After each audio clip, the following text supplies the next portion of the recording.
This interview is about gambling. Kev Mac has made a name for himself from the backyards of South Los Angeles to casino floors across the nation, particularly on the West Coast, where Las Vegas casinos once rolled out the red carpet for him. I'm Dakia. I'm Kev Mac's niece. Everybody calls me Doc, and I'm also his road dog whenever he comes to Vegas. I grew up in Los Angeles by 54th Elementary School, down the street from Kev Mac and his family. Okay, so I first met Kev when I was in high school, that would be telling my age. I guess maybe 25 years ago. Met up with a gam. You all on the table, even if they kiss me. Met up with Kev Mac. All on the table, even if they kiss me. Met up with a gam. All on the table, even if they kiss me. Met up with a gam. All on the table, even if they kiss me.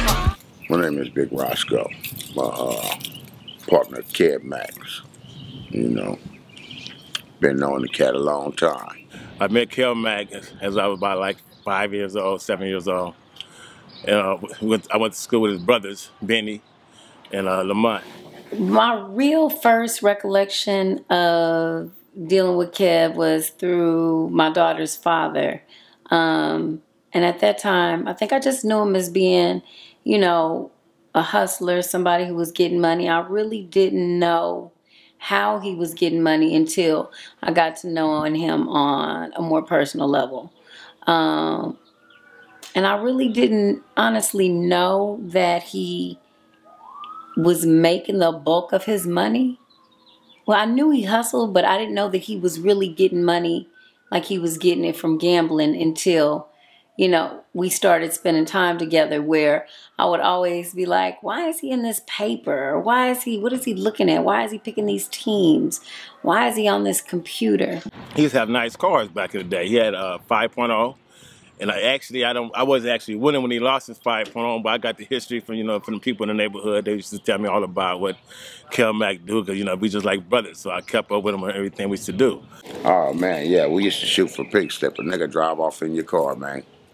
If it ain't your day, nigga drive off in your whip. But money was plentiful, man. You come right back the next day and get another nigga for his whip and get you another whip. He was out there gambling and he was losing his money. Then he pawned his car off for some money to try to win his money back. That's how much gambling he was into. Then as he went down the road, he had the cars. He had a Chrysler recently that I know about. I heard about it. He did the same with the Chrysler. 5.0s, Z's, Chevys, of course. You know, we had to have that Chevy. Dayton's, Lorenzo's, Centerlock, yaps. You know, them was the things back then. So I don't know. He had a really bad gambling habit, and he's still gambling. So that's about it. Back in the days when we first started this here thing, you know, this gambling thing, it was small time, backyard crap games, you know, for pennies, marbles, however you want to say it. But, you know, gradually as time went, we started playing for 5s and 10s and 20s and 30s and, you know, more money, more profit, more gain. Then as he got more into gambling, we started graduating and we started going to Vegas. Oh man, we didn't gamble everywhere, man. We didn't gamble on the East Side, Miss T's. We didn't gamble at Crawdads. We didn't gamble at Fast Eddie's Steakhouse. We didn't gamble at Kev Mac's, Jerry Green's, Philly Liquor, Cal's, you name it, we played there. Kev had a house, I guess it'd be considered View Park, on Eileen, right across the street from 54th Street. And it was, like, I always remember it's either somebody outside or, you know, you could pull up, you could come over whenever, you could drop by, and, you know, it was always going to be something cracking, something going on. I live right down the streets, and somehow I look up the streets and I always seen a lot of activities, have a lot of people at his house. And at this time, my mom is the principal of 54th Street School.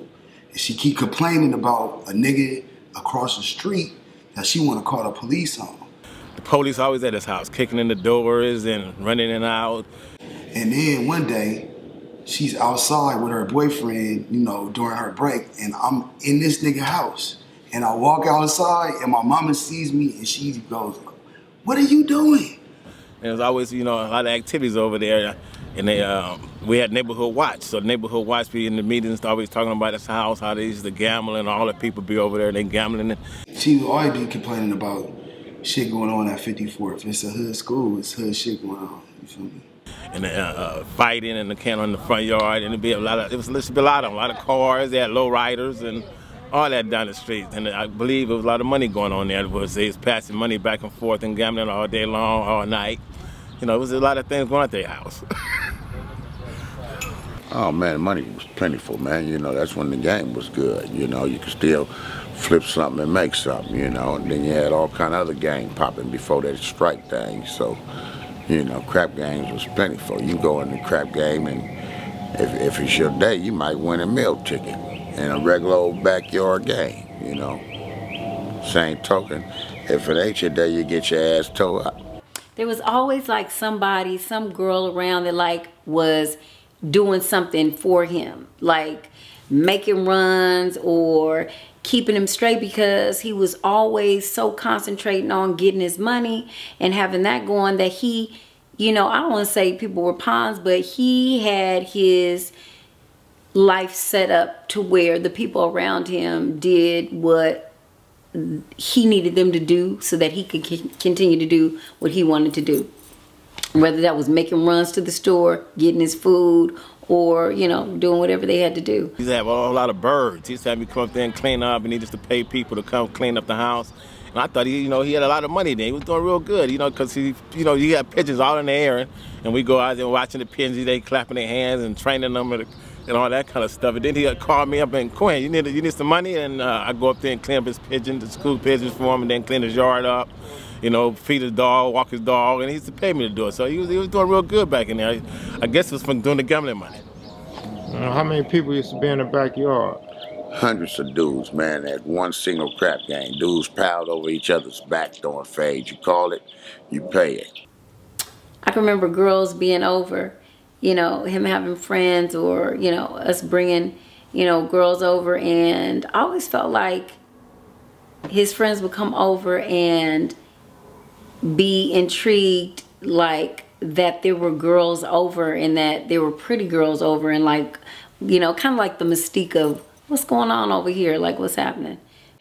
Man, bets range from bet 100, shoot 100, bet 500, you don't bar for 100.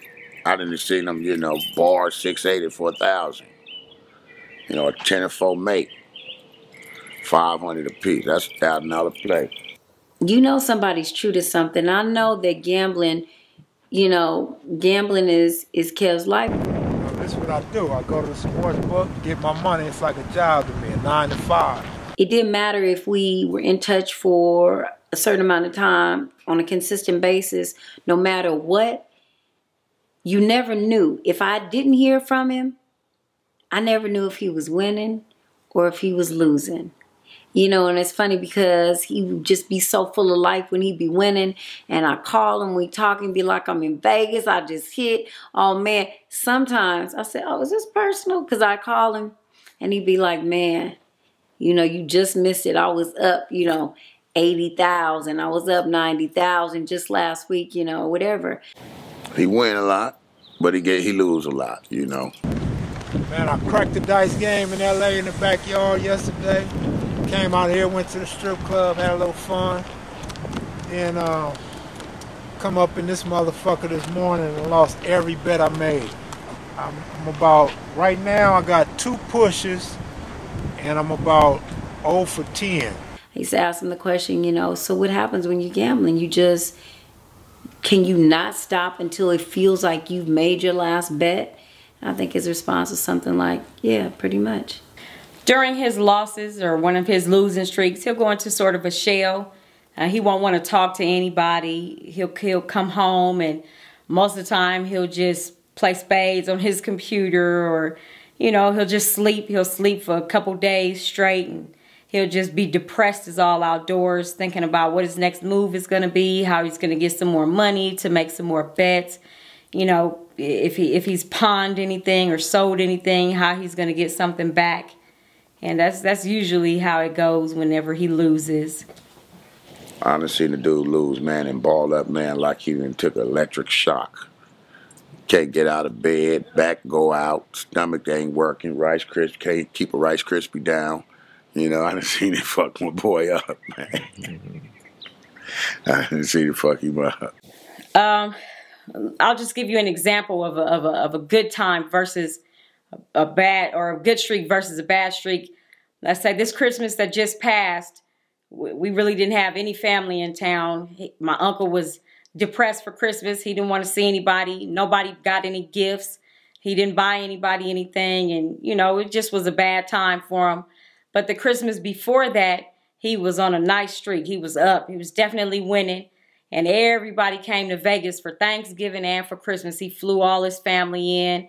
We had everybody out here, and we had like 2 Christmases, one at his house and then one at my house. We had so many gifts. Everybody had gifts back and forth. Everybody was passing out gifts to everybody. And that was definitely a better time. Bought everybody Jordans. Bought everybody Jordans. He likes to go shoe shopping when he's winning. Yeah, I remember back in the day, man. I used to wake up, you know, fill my pockets up with bread. And the only thing on my mind is I'm going to win today. That's it. I would go to Kev's house or wherever we end up at and gamble and win, lose, or draw. That's how my day turned out. Kev and I did that together. He'll go by himself. He'll always go by himself. But I think during big games, and especially when he's up, he likes for people to know he's up, and he likes to be around the crowd when he's up. Yeah, and he likes to, you know, for instance, you know, he might be up and everybody else is losing. He might buy a round of drinks for everybody, or he might buy some wings for everybody if he's up, something like that, you know, get everybody in. And then like for me, or so, a lot of times my brother and even his son, if we're with him, I might not want to bet any of my money because I need to pay bills. You know, I go to work every day. I don't gamble for a living. So I might be like, I can't do it this week. And if he's up, he'll be like, okay, I'll tell you what, give me the teams that you want to bet, and he'll go make the bet for me. And then he'll slide me the ticket. And if it's a winner, I got a winner. You know, I took a lick, went to jail, did my time, came out, money wasn't like it was when I left. So I got out the game. But Kev Mac, you know, he continued to gamble.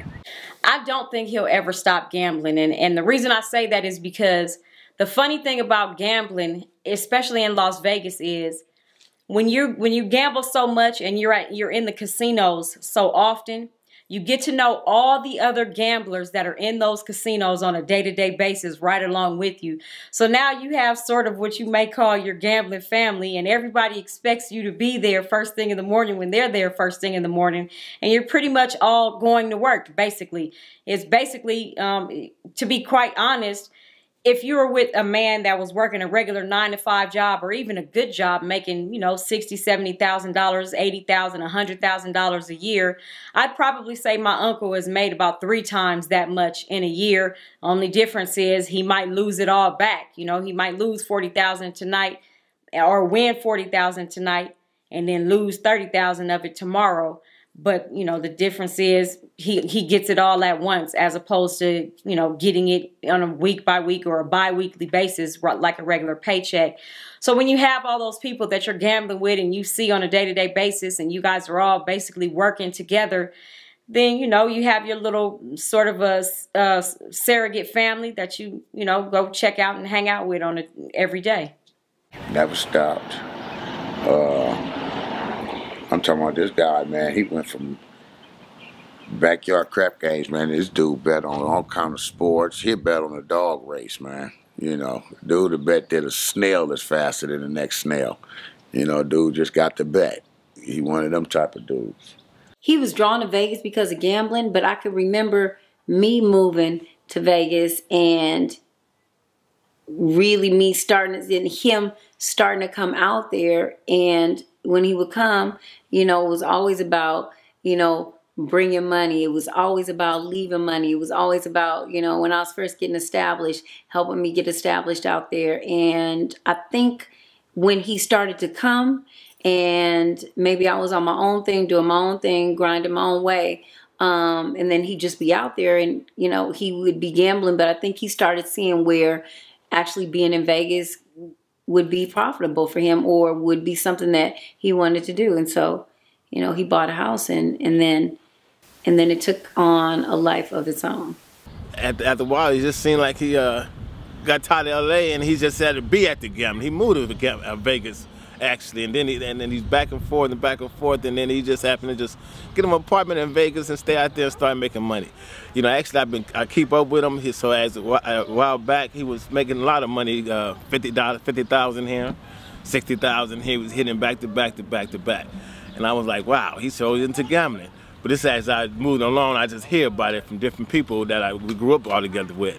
So he was pretty good in the gambling, and this is, you know, this is his thing. So he's doing pretty good. But now he's still trying to, you know, keep up the work going, and things is falling backwards because of the economy as far as making money. And so, better down the line, I guess he'll get it back together.